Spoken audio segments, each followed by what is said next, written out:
Welcome back to the Cyber Hack Show. And today we're going to be talking about is cybersecurity or in working in cybersecurity, any aspect of it, whether you're an incident responder, a SOC analyst, or a top tier CISO, whoever you are, is it stressful? And to be really honest, I've been stressing out. I've been pretty stressed out recently. I can't say for every position that I've had in the security has been stressful, but for the most part, I would say a good 90% or more has caused some stress. And that probably explains why the short hair or no hair, if you want to call it that. So, how can we combat this? And what is it that you can do to better yourself and not stress out? Because, like any profession, there's, well, I shouldn't say any, but most of them can be pretty stressful. Whether you're a day trader, now I'm sure, dealing with millions of dollars is pretty stressful at certain times of the market. And, cybersecurity is no different because there are days when you are completely drenched in work orders or tickets or, things that are just going on in the network.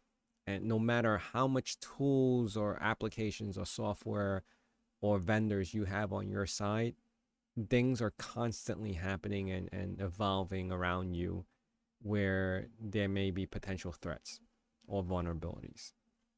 And the downside to all that is there's always going to be someone above you, even if you're the CISO, because you have to report to someone else, whether it's the CIO or the CFO, they're going to want answers. Now, in my case, I work as a deputy director of security engineer. My job and my role is to look for, advancements and trying to put things together in our environment with the things that we currently own and have to use it to its full potential and advantage, leveraging everything that we have, whatever it is, EDRs, SIMs, and, just that alone, without any additional help, can be very challenging. And so that's why I say, is it stressful? It is, because, throughout the day on the regular work week, I would get emails. Hey, can you look into this? Can you look into that? What's going on with this alert? Has the server team patched this? Has the, SCCM guys, remediate whatever vulnerability that was out? Has the Linux guys targeted their patching and updating their systems? On the vulnerability scans, how come it's not authenticating to these assets? How come we're not adding or not seeing every asset that we own? Why is this one all of a sudden not authenticating? Why is this IP not being in the scope of what we're scanning? It is crazy. It is crazy. And what's the topic and what's the point of this video today is that it may be somewhat glorified on YouTube that cybersecurity, you get a six-figure job, you can work remote. Well, I do have the six-figure portion covered, but I don't work remote, unfortunately. Not every job is going to be able to work remote. So you're in this tense environment, which is called the 9 to 5 in the cubicle rat race. Now that's by choice, right? You choose to go into this industry, whatever it is that you do or where it is that you do, and you're making a living, right? You're getting a paycheck, and that's how you're surviving right now. Until that day you decide to do otherwise. Start your own business, do whatever else that you want, maybe not cybersecurity related. But the point is, if you're in this environment now, like myself, it is stressful and you have to find ways to cope with that. I see a lot of young guys. I actually work with an intern and very, very upbeat, wants to do everything. Oh, we could just do this, we could do that. Understood, totally understand. Oh, we could just patch it. Yes, we can, but that's not our job. My job is not to sit there, find the vulnerabilities, and then download the patches and then install the patches on the actual server. For smaller organizations, I can understand that, but when there is a bigger organization and there's groups that handle certain aspects of the network and the infrastructure, there's a chain that you have to follow, whether you have to create a new change management request or a ticket. You can't, one person can't be responsible for doing all of that stuff. So the roles are separated, and that's where it is, right? The stress also comes in from, like, if I request or there's a vulnerability that's out right now, and the team that's responsible for applying that patch comes back and says, well, we can't do it right now because we're busy and we have these other things we have to do, and plus we have to test it first. Totally understand. So where does that put the security team or myself, right? We're put on the side temporarily.